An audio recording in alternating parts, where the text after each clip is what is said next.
അസ്സലാമു അലൈക്കും വറഹ്മത്തുള്ളാഹി വബറകാതുഹു. ബിസ്മില്ലാഹിർ റഹ്മാനിർ റഹീം. അൽഹംദുലില്ലാഹി റബ്ബിൽ ആലമീൻ. അസ്സലാത്തു വസ്സലാമു അലാ അഷ്റഫിൽ മുർസലീൻ വഅലാ ആലിഹി വസ്വഹ്ബിഹി അജ്മഈൻ. അമ്മാ ബഅദ്. നമ്മളെല്ലാവരും LPSA UPSA എക്സാമുകൾക്ക് വേണ്ടി തയ്യാറെടുക്കുന്നവരാണ്. നമ്മൾ പഠിപ്പിക്കുന്ന വിഷയം അറബിക് ആണെങ്കിലും ജനറലായി ഒരുപാട് വിഷയങ്ങൾ നമ്മൾ അറിയേണ്ടതുണ്ട്. അതാണ് ജനറൽ പേപ്പറുകൾ കൂടി നമുക്ക് പഠിക്കാനുണ്ടാകുന്നത്. അതിൽപ്പെട്ട പ്രധാനപ്പെട്ട ഒന്നാണ് നമ്മുടെ ഭരണഘടന. ആ ഭരണഘടനയെക്കുറിച്ച് നമ്മൾ അറിയാമെന്നുള്ളത്. നമ്മൾ ഏതൊരു പൊസിഷനിലെത്തുമ്പോഴും PSC എക്സാമുകളൊക്കെ എഴുതി ഒരു പൊസിഷനിലേക്ക് എത്തുമ്പോൾ തീർച്ചയായും നമ്മുടെ ഭരണഘടന അനുസരിച്ച് ജോലി ചെയ്യുന്നവരാണെങ്കിൽ അല്ലാത്തവർ വരെ ഒക്കെ ഭരണഘടന അനുസൃതമായി അതിനനുകൂലമായി ജോലി ചെയ്യേണ്ടവരും ജീവിക്കേണ്ടവരൊക്കെ ആണല്ലോ. അതുകൊണ്ട് ഭരണഘടനയെക്കുറിച്ച് നമുക്ക് എല്ലാവർക്കും ഒരു ബോധം വേണം. ഇന്ന് നമ്മൾ പറയുന്നത് salient features of the Indian constitution. Indian ഭരണഘടനയുടെ പ്രത്യേകതകളെക്കുറിച്ചാണ്. What are the salient features of Indian constitution? Indian ഭരണഘടനയുടെ പ്രത്യേകതകൾ എന്തൊക്കെയാണ്? Before making the present constitution, the framers examined constitutions of various countries of the world and also the working of the Government of India Act 1935. ഇന്ന് കാണുന്ന നമ്മുടെ ഈ ഭരണഘടന ഇത് നിർമ്മിക്കുന്നതിന് മുമ്പ് നമ്മുടെ ഭരണഘടന നിർമ്മാതാക്കൾ ധാരാളം വ്യത്യസ്തങ്ങളായ രാജ്യങ്ങളിലെ ഭരണഘടനകളും അതുപോലെ തന്നെ 1935 ഗവൺമെൻറ് ഓഫ് ഇന്ത്യ ആക്ട് ഇതെല്ലാം കൃത്യമായി പരിശോധിച്ച് വിശകലനം നടത്തിയതിന് ശേഷമാണ് നമ്മുടെ ഇന്ന് കാണുന്ന ഒരു ഭരണഘടന രൂപപ്പെടുത്തിയിട്ടുള്ളത്. The liberally borrowed appropriate provisions from constitutions of many countries of the world. The constitution so adopted has the following salient features. അപ്പോൾ ധാരാളം രാജ്യങ്ങളുടെ ഭരണഘടനകളിൽ നിന്ന് ആവശ്യമായ പല വകുപ്പുകളുമൊക്കെ പല ഭാഗങ്ങളൊക്കെ നമ്മുടെ ഭരണഘടനയിലേക്ക് കൂട്ടിച്ചേർത്തു. ഒരുപാട് ചർച്ചകൾ നടത്തിയതിന് ശേഷം ആവശ്യമായി വരുന്ന എല്ലാ കാര്യങ്ങളും കൂട്ടിച്ചേർത്തു. അതുകൊണ്ട് തന്നെ നമ്മുടെ ഭരണഘടനകൾക്ക് ഒരു പ്രത്യേകമായ ചില സ്വഭാവങ്ങൾ നമുക്ക് കാണാൻ കഴിയും. എന്തൊക്കെയാണ് നമ്മുടെ ഭരണഘടനയുടെ പ്രത്യേകതകൾ? ഒന്നാമത്തത് the lengthiest constitution in the world. ലോകത്തിലെ തന്നെ ഏറ്റവും വലിയ ഭരണഘടനയാണ് ഇന്ത്യയുടെ ഭരണഘടന. ഭരണഘടനകൾ എഴുതപ്പെട്ടതും എഴുതപ്പെടാത്തവയുമായി ധാരാളം ഭരണഘടനകളുണ്ട്. അതിൽ എഴുതപ്പെട്ട ഭരണഘടനകളിൽ പ്രധാനപ്പെട്ടതാണ്, ഏറ്റവും വലുതാണ് ഇന്ത്യൻ ഭരണഘടന എന്ന് പറയുന്നത്. ബ്രിട്ടൻ്റെ ഭരണഘടന എഴുതപ്പെടാത്തതാണ്, അമേരിക്കയുടേത് എഴുതപ്പെട്ടതാണ്. ഇങ്ങനെ വ്യത്യസ്ത ഭരണഘടനകളുണ്ട്. Constitutions are classified into written like the American constitution or unwritten like the British constitution. ഭരണഘടനകൾ എഴുതപ്പെട്ടതുണ്ട് അമേരിക്കൻ കോൺസ്റ്റിറ്റ്യൂഷനെ പോലെ, അതുപോലെ തന്നെ ബ്രിട്ടീഷ് കോൺസ്റ്റിറ്റ്യൂഷനെ പോലെ എഴുതപ്പെടാത്ത ഭരണഘടനകളുമുണ്ട്. The constitution of India is the lengthiest of all the written constitutions of the world. എഴുതപ്പെട്ട ഭരണഘടനകളിൽ ഏറ്റവും വലുത് ഇന്ത്യയുടെ ഭരണഘടനയാണ്. It is a very comprehensive, elaborate and detailed document. വളരെ സമഗ്രവും എല്ലാ വിഷയങ്ങളും ഉൾക്കൊള്ളുന്ന വളരെ ബൃഹത്തായ ഒരു ഭരണഘടനയാണ് നമ്മുടെ ഇന്ത്യൻ ഭരണഘടന. The Indian constitution originally consisted of 395 articles, 395 articles divided into 22 parts and 9 schedules. 1949 ഭരണഘടന നിലവിൽ വരുന്ന സമയത്ത് ആദ്യം 395 ആർട്ടിക്കിളുകളും 22 പാർട്ടുകളും 9 ഷെഡ്യൂളുകളുമാണ് ഭരണഘടനയിൽ ഉണ്ടായിരുന്നത്. പിന്നീട് പല ആർട്ടിക്കിളുകളും പാർട്സുകളും ഷെഡ്യൂളുകളൊക്കെ പിന്നീട് ആവശ്യാനുസരണം അതിലേക്ക് കൂട്ടിച്ചേർത്തിട്ടുണ്ട്. ഇന്ന് നാം നോക്കുകയാണെങ്കിൽ it consist of a preamble, അതിന് ഒരു ആമുഖം ഉണ്ട്. അതുപോലെ തന്നെ 448 ആർട്ടിക്കിൾസ്, 448 ആർട്ടിക്കിളുകളുണ്ട്. Divided into 25 parts and 12 schedules, 25 പാർട്ടുകളും 12 ഷെഡ്യൂളുകളുമായി 448 ആർട്ടിക്കിളുകളും അതുപോലെ തന്നെ ഒരു പ്രിയാമ്പിൾ, ഒരു ആമുഖവും അടങ്ങുന്ന ഒരു ഭരണഘടനയാണ് ഇന്ന് നമ്മുടെ ഭരണഘടന. നേരത്തെ പറഞ്ഞു, ഇന്ത്യൻ ഭരണഘടന ധാരാളം ഭരണഘടനകളിൽ നിന്ന് പല ആശയങ്ങളും പല പ്രൊവിഷൻസും ആവശ്യാനുസരണം ചർച്ചകൾ ചെയ്ത് കടമെടുത്തിട്ടുണ്ട് എന്ന് പറഞ്ഞിരുന്നു. ഇതുകൊണ്ട് തന്നെ known as bag of borrowings, Indian ഭരണഘടനയെ ബാഗ് ഓഫ് ബോറോവിങ്സ് എന്ന് അറിയപ്പെടുന്നുണ്ട്. അപ്പോൾ ഇന്ത്യയുടെ ഭരണഘടനയുടെ ഒരുപാട് പ്രത്യേകതകളുണ്ട്. അതിൽപ്പെട്ട ഒന്നാമത്തെ പ്രത്യേകതയാണ് ലോകത്തെ ഏറ്റവും വലിയ ഭരണഘടന, the lengthiest constitution in the world, അല്ലെങ്കിൽ the lengthiest of all the written constitution of the world എന്നൊക്കെ പറയാം. രണ്ടാമത്തെ ഒരു പ്രത്യേകത പാർലമെൻ്ററി ഫോം ഓഫ് ഗവൺമെൻറ്, ഒരു പാർലമെൻ്ററി ഭരണ സംവിധാനം എന്നുള്ളതാണ് രണ്ടാമത്തെ ഒരു പ്രത്യേകത. അമേരിക്കയെ പോലെ ഒരു പ്രസിഡൻഷ്യൽ സിസ്റ്റമല്ല ഇന്ത്യക്കുള്ളത്, മറിച്ച് ഒരു പാർലമെൻ്ററി ഭരണ സംവിധാനമാണ്.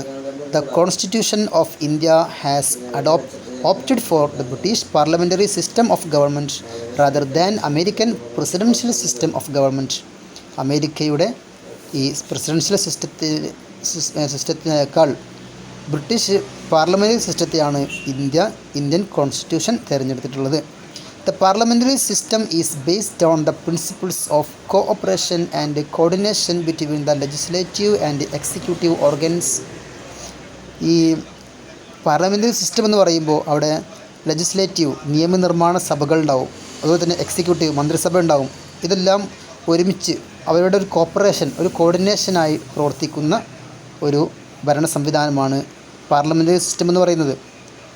അതേസമയത്ത് while the presidential system is based on the doctrine of separation of powers between the two organs. Presidential system അത് separation of powers between the two organs എന്ന ആ ഒരു തത്വം അനുസരിച്ച് കൊണ്ട് മുന്നോട്ട് പോകുന്ന ഒരു ഭരണ സംവിധാനവുമാണ്. അപ്പോൾ പാർലമെൻ്ററി ഭരണ സംവിധാനം എന്താണ്? ജനങ്ങൾ തിരഞ്ഞെടുത്ത പ്രതിനിധി സഭയിലൂടെ ഭരണം നടത്തുന്ന സംവിധാനമാണ് പാർലമെൻ്ററി സമ്പ്രദായം. രാജ്യത്തിന് വേണ്ടി ജനങ്ങളാൽ തിരഞ്ഞെടുക്കപ്പെടുന്നവർ ചേർന്ന് ഒരു ജനപ്രതിനിധി സഭയായി പ്രവർത്തിക്കുന്നു. അവിടെ ഒരു പ്രസിഡൻ്റ് അല്ല, മറിച്ച് ഒരു ജനപ്രതിനിധികളുടെ ഒരു സഭ, ഒരുപാട് ജനപ്രതിനിധികൾ കൂടിയ, ജനങ്ങളെല്ലാവരും അവരുടെ പ്രതിനിധികളെ തിരഞ്ഞെടുക്കുന്നു, എല്ലാവരും കൂടിയ ഒരു സഭ, അവരാണ് എന്ത് ചെയ്യണത്? ഭരണം നടത്തുന്നത്. ഈ പ്രതിനിധി സഭയ്ക്കാണ് പാർലമെൻറ്റ് എന്ന് പറയുന്നത്. പാർലമെൻറ്റ് പ്രധാന ചുമതലകൾ എന്തൊക്കെയാണ്? ഇന്ത്യയിൽ പാർലമെൻ്ററി ഭരണ സമ്പ്രദായ പ്രകാരം കേന്ദ്രത്തിലും സംസ്ഥാനങ്ങളിലും തിരഞ്ഞെടുക്കപ്പെട്ട പ്രതിനിധി സഭകളുണ്ട്. ഇപ്പോൾ ഇന്ത്യയിലാണെങ്കിൽ പാർലമെൻറ്റുണ്ട്, കേരളത്തിലാണെങ്കിൽ നിയമസഭകളുണ്ട്. കേന്ദ്രത്തിൽ പാർലമെൻറ്റ് പോലെ സംസ്ഥാനങ്ങളിൽ സംസ്ഥാന നിയമസഭകളുണ്ട്. പാർലമെൻറ്റിൽ ഭൂരിപക്ഷം നഷ്ടമായാൽ പ്രധാനമന്ത്രിക്കും മറ്റു മന്ത്രിമാർക്കും സംസ്ഥാന നിയമസഭയിൽ ഭൂരിപക്ഷം നഷ്ടമായാൽ മുഖ്യമന്ത്രിക്കും മറ്റു മന്ത്രിമാർക്കും ഒക്കെ അധികാരത്തിൽ തുടരാനാവില്ല. ചുരുക്കി പറഞ്ഞാൽ ഇങ്ങനെ ഒരു ജനപ്രതിനിധികളുടെ ഒരു സഭയാണ് പാർലമെൻറ്റ് സംവിധാനത്തിൽ ഭരണം നടത്തുന്നതെന്നർത്ഥം. ഇനി മറ്റൊരു പ്രത്യേകത, മൂന്നാമത്തെ പ്രത്യേകതയാണ് unique blend of rigidity and flexibility. Indian ഭരണഘടന അത് ദൃഢമാണ്, റിജിഡാണ്, അതോടൊപ്പം തന്നെ കർക്കശമായതോടൊപ്പം തന്നെ അത് ഫ്ലെക്സിബിലിറ്റിയുമാണ്.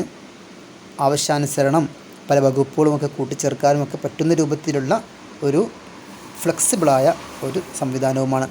അപ്പോൾ റിജിഡാണ് എന്നാലോ അത് ഫ്ലെക്സിബിളുമാണ്. ഇങ്ങനെ ഒരു രണ്ടിൻ്റെയും ഒരു അംശം ഈ ഭരണഘടനയിൽ കാണാൻ കഴിയും.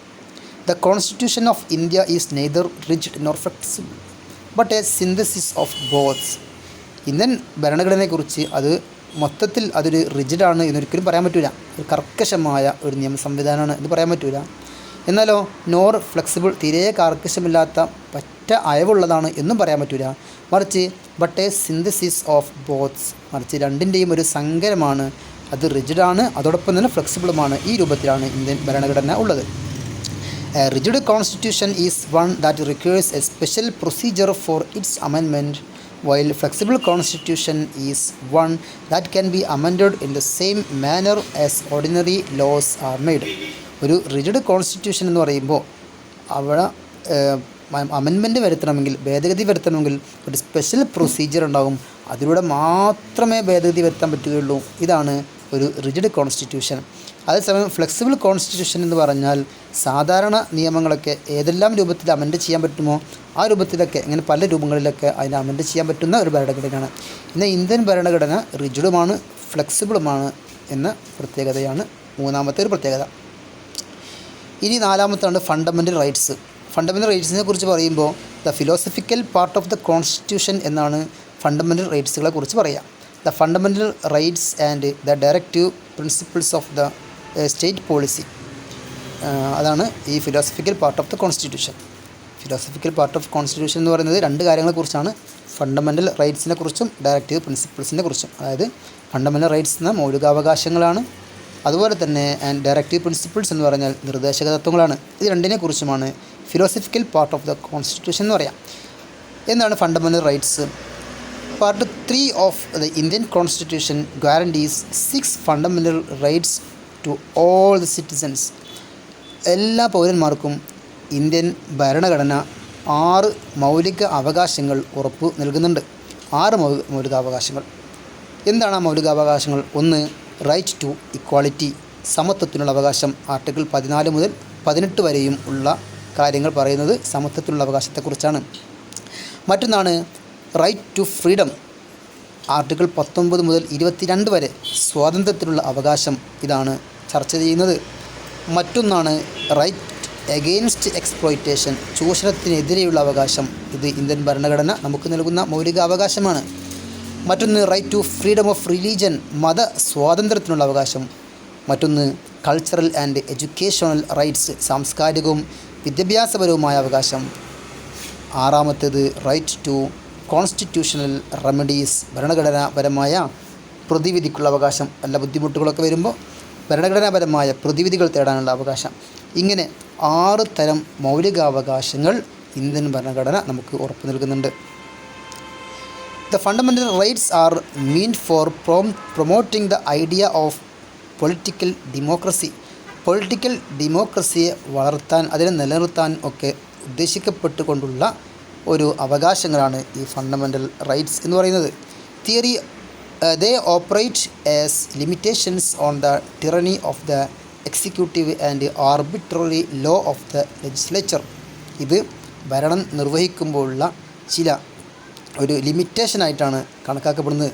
അപ്പോൾ ഭരണാധികാരികൾക്ക്, ഭരണം നടത്തുന്ന മന്ത്രിസഭയ്ക്ക് എന്തും ചെയ്യാം എന്ന് പറ്റില്ല, മറിച്ച് മൗലികാവകാശങ്ങൾ നഷ്ടപ്പെടുത്താത്ത, അത് നിഷേധിക്കപ്പെടാത്ത കാര്യങ്ങൾ മാത്രമേ അവർക്ക് ചെയ്യാൻ പറ്റുള്ളൂ. ഇതൊക്കെ ഒരു ലിമിറ്റേഷൻസായിട്ട് കണക്കാക്കപ്പെടുന്നു. ജനാധിപത്യത്തിൻ്റെ വിജയത്തിനും പൗരന്മാരുടെ സമ്പൂർണ്ണ വികാസത്തിനു വേണ്ടി ഇന്ത്യൻ ഭരണഘടന ഉറപ്പു നൽകുന്ന അവകാശങ്ങളാണ് മൗലികാവകാശങ്ങൾ. മൗലികാവകാശങ്ങൾ പൗരന്മാർക്ക് നിഷേധിക്കാതിരിക്കാൻ ഗവൺമെൻറ്റുകൾക്ക് ഉത്തരവാദിത്വമുണ്ട്. മൗലികാവകാശങ്ങൾ ലംഘിക്കപ്പെടുകയാണെങ്കിൽ പൗരന് ഹൈക്കോടതിയെയോ സുപ്രീം കോടതിയെയോ സമീപിക്കാവുന്നതാണ്. അതും ഒരു മൗലികാവകാശമാണ്. അത്തരം സന്ദർഭങ്ങളിൽ കോടതിക്ക് പൗരൻ്റെ അവകാശ സംരക്ഷണത്തിനായി ഉത്തരവുകൾ പുറപ്പെടുവിക്കാനുള്ള അവകാശം ഭരണഘടന നൽകുന്നുണ്ട്. അത് ഫണ്ടമെൻ്റൽ റൈറ്റ്സ്, മൗലികാവകാശങ്ങൾ. ഇതാണ് നാലാമത്തെ പ്രത്യേകത ഇന്ത്യൻ ഭരണഘടനയുടെ. അഞ്ചാമത്തെ പ്രത്യേകത നേരത്തെ പറഞ്ഞ ഫിലോസഫിക്കൽ പാർട്ടിൽ മറ്റൊന്നാണല്ലോ directive principles of the state policy, നിർദ്ദേശക തത്വങ്ങൾ എന്ന് പറയും. ഈ നിർദ്ദേശക തത്വങ്ങൾ എന്നുള്ളതാണ് അഞ്ചാമത്തെ ഒരു പ്രത്യേകത. എന്താണ് നിർദ്ദേശക തത്വങ്ങൾ? The directive principles of the state policy contained in part of the constitution set out the aims and objectives to be taken by the state in the governance of the country. ഒരു രാജ്യത്തിൻ്റെ ഭരണം നിർവഹിക്കുമ്പോൾ government പിന്തുടരേണ്ട ചില ലക്ഷ്യങ്ങളൊക്കെ നേടിയെടുക്കാൻ വേണ്ടി government പിന്തുടരേണ്ട ചില നിർദ്ദേശക തത്വങ്ങൾ, ഇതാണ് ഈ ഡയറക്റ്റീവ് പ്രിൻസിപ്പിൾസ് എന്ന് പറയുന്നത്. According to PR Ambedkar, the directive principles of the state policy is a novel feature of the Indian Constitution.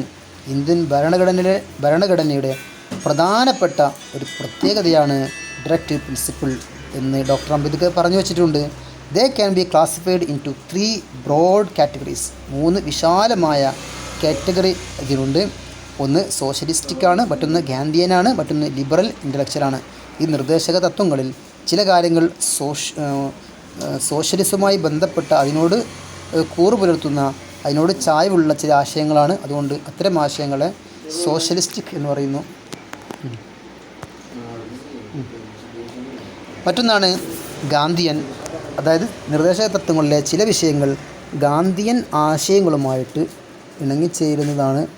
അതുകൊണ്ട് അതിനെ ഗാന്ധിയൻ എന്നും, മറ്റൊന്ന് ലിബറൽ ഇൻ്റലക്ച്വൽ കാര്യങ്ങളായതുകൊണ്ട് ഇങ്ങനെ 3 ബ്രോഡ് കാറ്റഗറീസായിട്ട് നിർദ്ദേശക തത്വങ്ങളെ നമുക്ക് തിരിക്കാൻ പറ്റും.